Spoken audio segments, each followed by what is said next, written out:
Cuando por la noche usted entra a uno de los cuartos de su casa, lo primero que hace es accionar el interruptor para que se encienda la luz. Y eso seguramente no le sorprende. Ahora, si al accionar el interruptor nada sucede, usted no dice, «Ajá, como lo sospeché, esta electricidad es un fracaso». No, usted no dice eso. Lo más seguro es que usted decida averiguar qué sucede. Pueden ser varias las causas por las que la luz no se enciende. Tal vez el interruptor está roto, o a lo mejor el bombillo o algún fusible están quemados, y hasta pudiera ser que no haya pagado la cuenta de la luz. Usted no puede decir simplemente que la electricidad ha fallado, así que no debe sorprenderse cuando Dios contesta las oraciones. Deberá sorprenderse cuando no las contesta. Y nunca diga que la oración es una pérdida de tiempo. Usted puede decir, algo no está bien. ¿Por qué Dios no ha contestado mi oración? Bien, quiero compartir con usted 6 claves para la oración contestada. Y espero que las grabe en su corazón. Son sencillas, nada realmente nuevo, pero algo que necesitamos recordar en una forma más continua y metódica. Para que sus oraciones sean contestadas, primero, debe orar en el nombre de Jesús. Veamos Juan 14, los versos 3 y 14. Jesús dijo, «Y todo lo que pidiereis al Padre en mi nombre lo haré, para que el Padre sea glorificado en el Hijo». Dios quiere glorificar a su Hijo, el Señor Jesucristo, y esa es la razón por la que debemos orar en su nombre. Y Jesús ratifica esa realidad al decir, «Si algo pidiereis en mi nombre, yo lo haré». Ahora vayamos al capítulo 16, versos 23 y 24, en donde Jesús hace énfasis en el mismo asunto. «En aquel día no me preguntaréis nada. De cierto os digo, que todo cuanto pidiereis al Padre en mi nombre, os lo dará. Hasta ahora nada habéis pedido en mi nombre. Pedid y recibiréis, para que vuestro gozo sea cumplido». Muéstreme una persona cuyas oraciones le son contestadas, y de seguro que esa persona está llena de gozo. Jesús también dijo en Juan 14, 6, «Yo soy el camino y la verdad y la vida. Nadie viene al Padre sino por mí». Y esa es la verdad en cuanto a la oración. No hay forma de llegar a Dios el Padre sino únicamente por medio de su Hijo Jesucristo.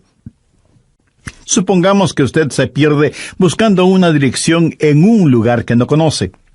Así que detiene a una persona en la calle para que le ayude, y esa persona le dice, «Vaya derecho 3 cuadras más, luego vire a la derecha, verá una casa blanca con una cerca de madera, entonces vire a la izquierda, y esa es una calle sin salida. Recorra 3 cuadras más, vire a la derecha», y usted le interrumpe y le dice, «Un momentito, por favor, no puedo recordar todo eso, déjeme anotarlo». Y la persona que le está dando las direcciones le dice, «¿Sabe qué? Yo estoy yendo en la misma dirección, permítame guiarle. Usted únicamente sígame». Esa persona no solo le señala el camino, sino que, por así decirlo, se vuelve el camino. Jesús no indica el camino, Jesús es el camino hacia el Padre, y cuando usted ora en el nombre de Jesús, Él le lleva a la presencia del Padre. Anote Efesios 2:18. «Porque por medio de Él los unos y los otros tenemos entrada por un mismo Espíritu al Padre». ¿Qué significa orar en el nombre de Jesús? Significa orar con su autoridad. Cuando usted pone su firma en un cheque y se lo da a alguien, esa persona va al banco y lo efectiviza. El banco le entrega la cantidad de dinero estipulada en el cheque, porque ese cheque lleva su nombre, lleva su firma, y con su firma usted le autoriza al banco la entrega de ese dinero. Trate de ir a cualquier banco y hacer efectivo un cheque que no tiene ninguna firma, y le aseguro que estará metiéndose en profundos problemas. Cuando pedimos en el nombre de Jesús, no estamos simplemente rociando con algún polvito mágico oraciones al decir en el nombre de Jesús, abracadabra, que lo que he pedido se haga. No, no es así de ninguna manera. Orar en el nombre de Jesús significa, primero, obedecer su mandato. Segundo, hacer algo aprobado por Él. Tercero, saber que eso le dará honor y gloria a Él. Y cuarto, saber que el Padre será glorificado por lo que hacemos en el nombre de Jesús. Si usted ora sin usar el nombre de Jesús legítimamente, no tiene ninguna razón para esperar que su oración sea contestada. Ahora, obviamente, el orar en el nombre de Jesús significa que usted debe ser salvo, que debe ser su discípulo y que debe estar en comunión con Él para conocer su voluntad. No solo ora en el nombre de Jesús, sino que también ora en el Espíritu. Veamos Efesios 6:18. Orando en todo tiempo, con toda oración y súplica en el Espíritu, y velando en ello con toda perseverancia y súplica por todos los santos. Así como se debe orar en el nombre de Jesús, hay que orar en el Espíritu. Casi al final del Antiguo Testamento hay un versículo muy interesante.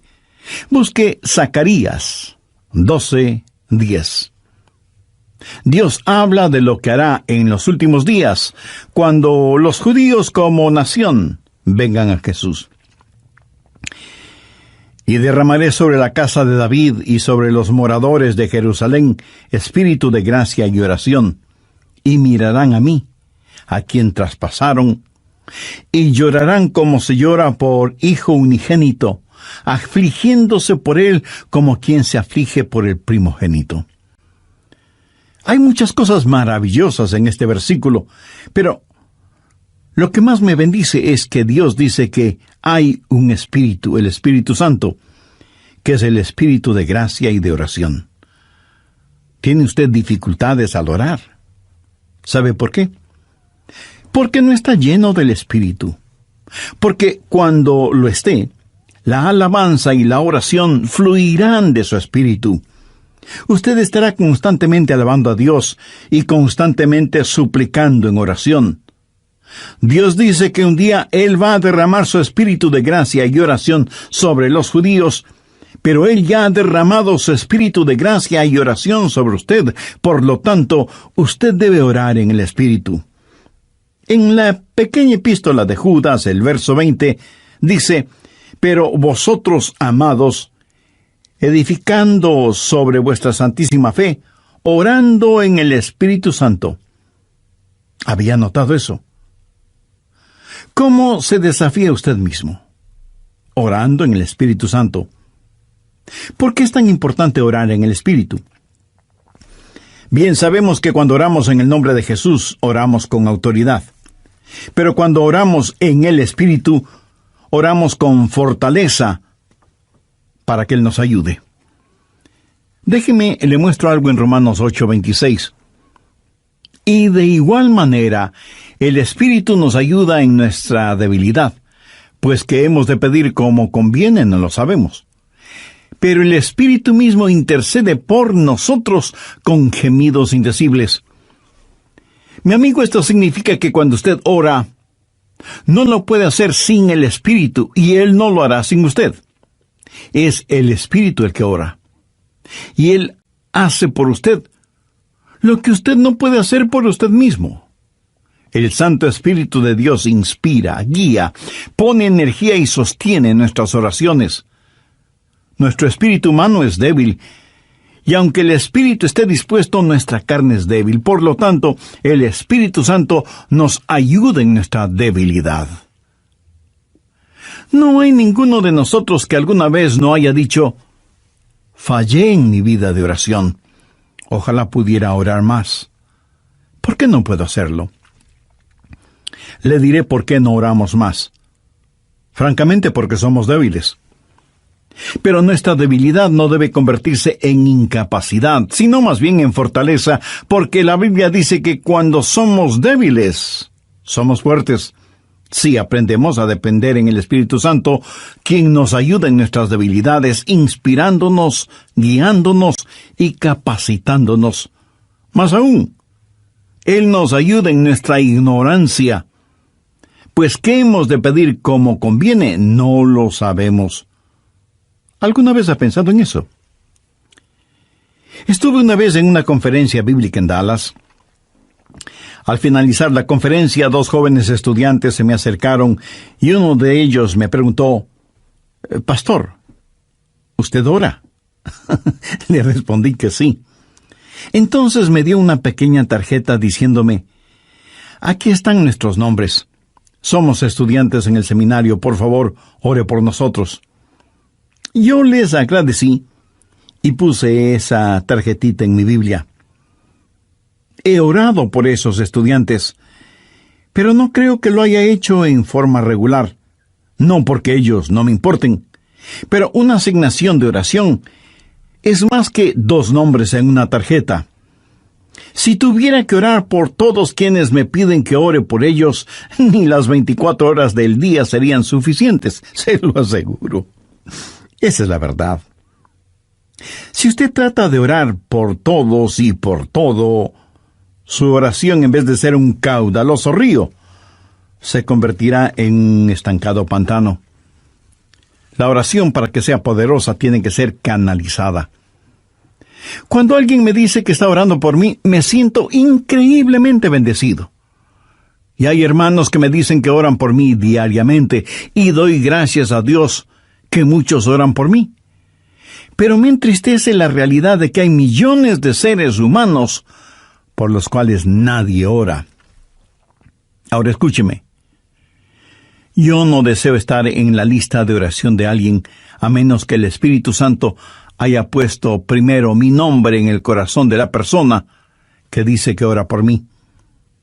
Y cuando usted está orando por otras personas en forma individual, muchas veces no sabrá cómo orar por ellos. Por ejemplo, su tía Rosita está enferma, y usted ora, «Señor, restaura la salud de tía Rosita». ¿Cómo sabe que Dios no está preparando a tía Rosita para llevársela al cielo? Y usted ora para que tía Rosita todavía se quede en la tierra, mientras que, de acuerdo a Juan 17:24, Jesús ora y dice, «Padre, aquellos que me has dado, quiero que estén donde yo estoy». ¿Dónde está Jesús? En el cielo. ¿Dónde está la tía Rosita? Todavía en la tierra. En las reuniones de oración, más se ora para que la gente sea sanada que lo que se ora para que la gente sea salvada. Parece que estamos más interesados en mantener a los salvos fuera del cielo que a los perdidos fuera del infierno. No sabemos orar como debemos orar. Cuando Saulo perseguía a los seguidores de Cristo, antes de que fuera el apóstol Pablo, me pregunto qué oraba la iglesia en relación con Saulo. Si yo hubiera vivido en esa época, seguro que hubiera orado, «Señor, mira cómo este Saulo nos persigue. Elimínalo, evapóralo, Señor, haz algo con él». Y ciertamente, Dios hizo algo con él, pero no precisamente como se lo pedimos. Dios lo transformó en el poderoso apóstol Pablo. A veces no sabemos ni lo que pedimos. Por eso el Espíritu Santo que intercede por nosotros dice, «Señor, esto es lo que Adrián está pidiendo, pero esto es lo que en realidad necesita». El Santo Espíritu de Dios nos ayuda en nuestras debilidades cuando nosotros no sabemos cómo orar, por qué orar, o cuando no tenemos la fortaleza, ni la energía, ni el deseo de orar. E intercede con nosotros, como la Biblia lo dice en Romanos 6:26, pero el Espíritu mismo intercede por nosotros con gemidos indecibles. Ni usted ni yo, nadie puede orar como el Espíritu Santo puede hacerlo. Y la expresión gemidos indecibles era utilizada para describir los dolores de una mujer dando a luz. Eso, mi amigo, es orar en el Espíritu. Intercede por nosotros con gemidos indecibles, porque muchas veces nosotros no sabemos qué pedir. Algunos años atrás, yo viví la experiencia de un profundo dolor emocional y espiritual a tal grado que no podía ni siquiera articular una sencilla oración. Lo único que podía hacer era quejarme. Pero el Santo Espíritu de Dios escuchó mi oración, y Él llevó mi dolor, mi súplica, hasta el trono de la gracia y la misericordia de Dios. Entonces usted ora primero en el nombre de Jesús, segundo en el Espíritu Santo. Para orar en el nombre de Jesús, usted tiene que ser salvo, y para orar en el Espíritu, usted tiene que ser lleno del Espíritu Santo de Dios. Tercero, usted debe orar en obediencia a Dios. Es una malvada necedad el esperar que Dios escuche sus oraciones cuando usted no está viviendo en obediencia a Él. Lo triste es que hay personas que tienen la idea de que Dios les bendecirá, aún en su desobediencia. Razone esto un instante. Si usted está viviendo una vida de desobediencia, y aún así Dios contesta sus oraciones, ¿qué es lo que Dios está haciendo? Está animando y recompensando su pecado. Pero escúcheme, Dios le ama demasiado como para hacer eso. Veamos el Salmo 66. Quiero mostrarle algo. Salmo 66, verso 18. Este es un versículo que debería estar subrayado en su Biblia. Si en mi corazón hubiese yo mirado la iniquidad, el Señor no me habría escuchado. Ahí lo tiene, en blanco y negro y bien impreso. Y usted no tiene que ser un científico aeroespacial para entender eso, ¿verdad? Muchos hablan de las grandes promesas en la oración. Bien, esta es una promesa. Si en mi corazón hubiese yo mirado la iniquidad, el Señor no me habría escuchado. Ahora, note que no dice, si hubiera pecado, Dios no me escucharía. Dios no le escuchará a usted. Dios no me escuchará a mí. Dios no escuchará a nadie que tenga iniquidad en su corazón. Iniquidad significa el hacer trato con el pecado, sentirse en paz haciendo el pecado. Y si yo tengo cualquier iniquidad en mi corazón, Dios no me escuchará. Ora usted a Dios. Si tiene algún pecado en su corazón, ¿cómo puede esperar que Dios le escuche? Para que Dios le escuche, usted tiene que arrepentirse de sus pecados y tener a Jesús como su Salvador y Señor. De vez en cuando alguien me dice, pastor, Dios me ha dado la habilidad de decir hermosas oraciones. Y si Dios mismo me ha dado esa habilidad, quiero decir que Él está impresionado con mis oraciones. Mi amigo, hay una buena palabra griega para describir lo que usted está diciendo. Tontería. Escúcheme, Dios no se impresiona con sus oraciones, pero sí se impresiona con su necedad. Veamos lo que dice Isaías 1:13. No me traigáis más vana ofrenda. ¿Sabe usted lo que es una vana ofrenda? Es solo una oración vacía. No me traigáis más vana ofrenda. El incienso me es abominación. Aquí ellos estaban en el templo quemando incienso, ofreciendo incienso en el altar. No me traigáis más vana ofrenda, el incienso me es abominación, luna nueva y día de reposo, el convocar asambleas, no lo puedo sufrir, son iniquidades vuestras fiestas solemnes. ¿Qué es lo que Dios está diciendo aquí? Que todo lo que ellos hacían como parte de su religión, Él lo detestaba. Y en Isaías 1, los versos del 15 al 17, leemos: Cuando extendáis vuestras manos, yo esconderé de vosotros mis ojos. Asimismo, cuando multipliquéis la oración, yo no oiré. Llenan están de sangre vuestras manos, lavaos y limpiaos, quitad la iniquidad de vuestras obras de delante de mis ojos, dejad de hacer lo malo, aprended a hacer el bien, buscad el juicio, restituid al agraviado, haced justicia al huérfano, amparad a la viuda. Veamos ahora Isaías 59:1. He aquí que no se ha cortado la mano de Jehová para salvar, ni se ha agravado su oído para oír. Dios no se ha vuelto manco ni sordo, pero vuestras iniquidades han hecho división entre vosotros y vuestro Dios, y vuestros pecados han hecho ocultar de vosotros su rostro para no oír.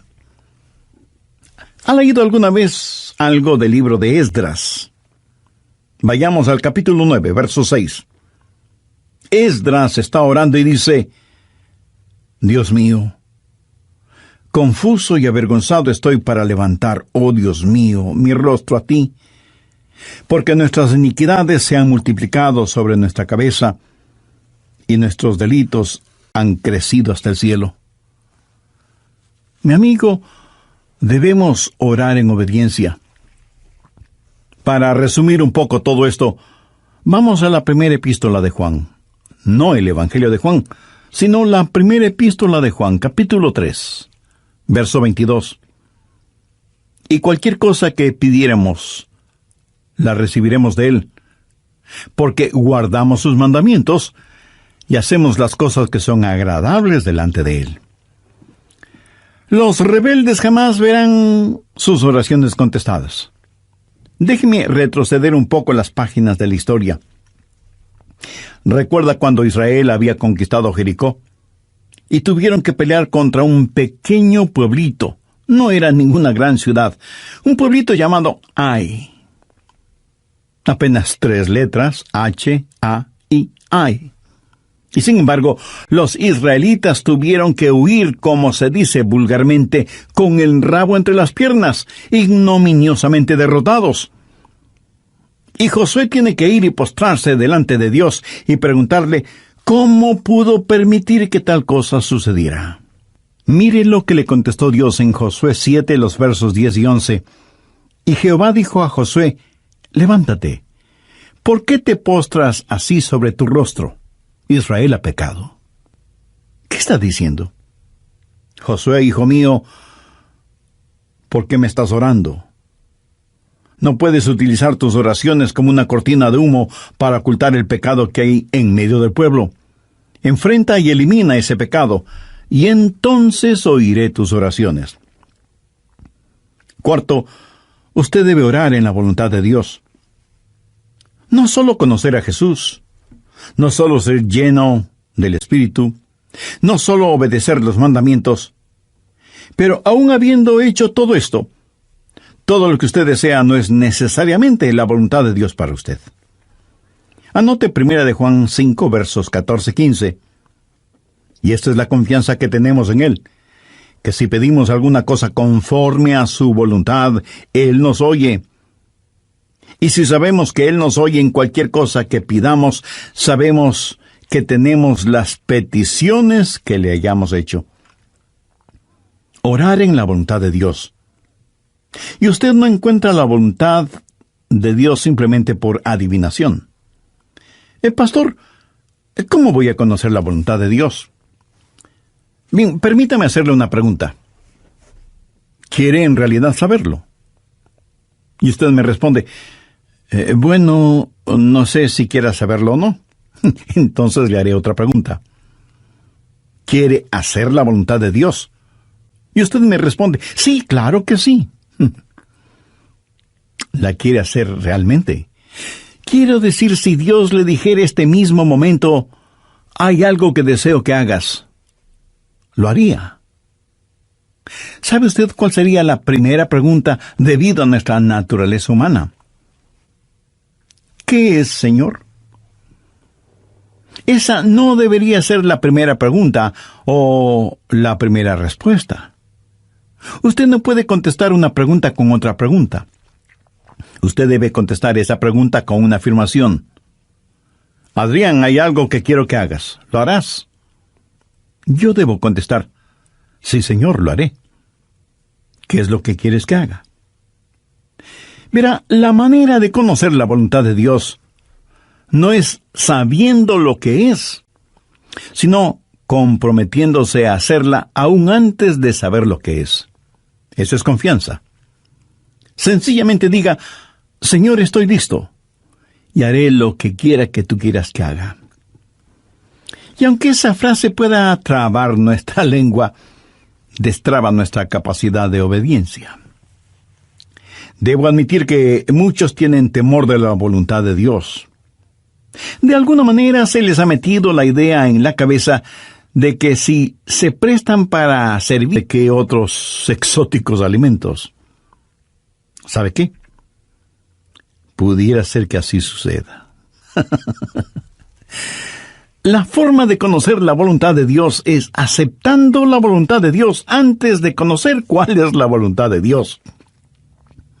Y aunque suena complicado lingüísticamente, espiritualmente no lo es. Pero usted me dice, el pastor, quiero más detalles. Muy bien, le voy a dar más detalles. La voluntad de Dios es buena, perfecta y aceptable. Y si piensa que esto lo digo porque soy muy inteligente, pues siento desilusionarle. Veamos qué dice Romanos 12, versos 1 y 2. Así que, hermanos, os ruego por las misericordias de Dios, que presentéis vuestros cuerpos en sacrificio vivo, santo, agradable a Dios, que es vuestro culto racional. No os conforméis a este siglo, sino transformaos por medio de la renovación de vuestro entendimiento, para que comprobéis cuál sea la voluntad de Dios, agradable y perfecta. Usted no necesita saber nada más que esto. La voluntad de Dios es buena, agradable y perfecta. Preséntese usted mismo como un sacrificio vivo y santo delante de Dios, y usted, sin ninguna sombra de duda, conocerá y comprobará que la voluntad de Dios es siempre buena, agradable y perfecta. La oración no es para manipular la voluntad de Dios, para que se amolde a la suya. Es descubrir la voluntad de Dios y meterse de cabeza en ella. Pero escúcheme con atención. En última instancia, usted no encuentra la voluntad de Dios. La voluntad de Dios lo encuentra usted. Cuando su corazón está bien con Dios, usted presenta su cuerpo como un sacrificio vivo y rehúsa el ser amoldado por el sistema y los valores del mundo, para más bien ser transformado, renovado en su mente y empezar a pensar los pensamientos de Cristo y, por lo tanto, tener la capacidad de orar en la voluntad de Dios. Quinto, orar en comunión con los creyentes. Por favor, busque el Evangelio de Marcos, capítulo 11, los versos 25 y 26. Y cuando estéis orando, perdonad si tenéis algo contra alguno, para que también vuestro Padre que está en los cielos os perdone a vosotros vuestras ofensas. Porque si vosotros no perdonáis, tampoco vuestro Padre que está en los cielos os perdonará vuestras ofensas. Mi amigo, no se olvide que un pecado no perdonado es la más formidable barrera contra la oración. Tantas personas se preguntan por qué sus oraciones no son contestadas cuando están guardando tremendos resentimientos en su corazón. Le pregunto, ¿ese resentimiento, ese enojo, vale la pena tenerlo? Lo que es peor, ¿vale la pena ir acumulándolo, guardándolo, hasta que por fin estalla, hiriendo no solo a quienes motivaron ese enojo, sino a usted mismo? La satisfacción carnal de guardar un resentimiento contra alguien no vale de ninguna manera la pena, porque impide que nuestras oraciones sean contestadas. Escuché de una pequeña niña que una noche, por haberse portado mal, su mamá le mandó temprano a la cama. Pero antes de acostarse, la niña debía orar. Ella así lo hizo. Oró por su hermana y su hermano, oró por su papá y su abuelita, oró por sus amigas en la escuela, oró por su profesora, oró por su perro y por su gato, y finalizó con un alegre amén. Luego, mirando a su madre, le dijo: como habrás notado, mamá, tú no estuviste en mi oración. Me imagino que esa oración no habrá salido de ese cuarto, menos habrá llegado al cielo. Pero hay una profunda lección en esto. Sería una temeraria necedad si alguien, teniendo un espíritu no perdonador, pretende que sus oraciones sean contestadas. Y esto es verdad de manera especial entre marido y mujer. En 1 de Pedro 3:7 leemos: vosotros maridos igualmente, vivid con ella sabiamente, dando honor a la mujer como a vaso más frágil y como a coherederas de la gracia de la vida. ¿Para qué? Para que vuestras oraciones no tengan estorbo. Muchos esposos y esposas, aun siendo creyentes, viven como perros y gatos, son como palo y piedra, y aún así se preguntan por qué sus oraciones no son contestadas. Sexto, usted debe orar en fe. En Mateo 21:22 leemos: y todo lo que pidiereis en oración, creyendo, lo recibiréis. Por favor, subraye en su Biblia la palabra creyendo. Ore creyendo, y todo vendrá. Ore dudando, y nada tendrá. ¿Alguna vez has dicho: Dios, yo creo, cuando en realidad no creía? Muchos piensan que el decir que creen les será contado como si en verdad creyeran. Estaban mintiendo, ellos lo sabían, y Dios también lo sabía. Gastarla en cualquier cosa que se le antoje. Usted no puede tener fe para nada fuera de la voluntad de Dios, porque Dios no da fe para nada que esté fuera de su voluntad. Y usted no puede tener ninguna fe a menos que Dios se la dé. Y no faltará quien pregunte: ¿por qué no tengo más fe? Si usted pone en práctica lo que he compartido en este estudio bíblico, le puedo asegurar que descubrirá que la fe está ahí. Cuando usted ora en el nombre de Jesús, cuando usted ora en el Espíritu Santo, cuando usted ora en obediencia y en comunión, cuando ora en la voluntad de Dios, la fe está ahí. Pero si estos elementos espirituales no están ahí, tampoco estará la fe. Ustedes, esposos, ¿han tenido alguna vez un argumento? Y si me dice que no, con toda mi cariñosa cortesía le diré que son mentirosos. Cuando marido y mujer tienen un argumento y no lo solucionan, y luego se arrodillan para orar por su hijito enfermo, ¿no se sienten espiritualmente enfermos? ¿No sienten que están actuando hipócritamente? Saben que sus oraciones no se elevarán ni un centímetro del piso y por lo tanto jamás llegarán al cielo. No tienen ninguna fe como para que sus oraciones sean contestadas. Cuando sus corazones sean justos, puros y limpios, y palpiten al mismo compás espiritual, entonces tendrán fe.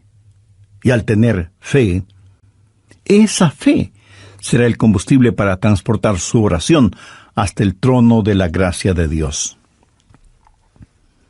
Jorge Muller, de Bristol, Inglaterra, fue un gran siervo de Dios y un poderoso hombre de fe. Él tenía un diario personal en el cual anotaba todas las instancias de oraciones contestadas y llegó a registrar 25,000 oraciones contestadas, algunas de ellas increíblemente milagrosas, imposibles de explicarlas, aparte de la intervención de Dios.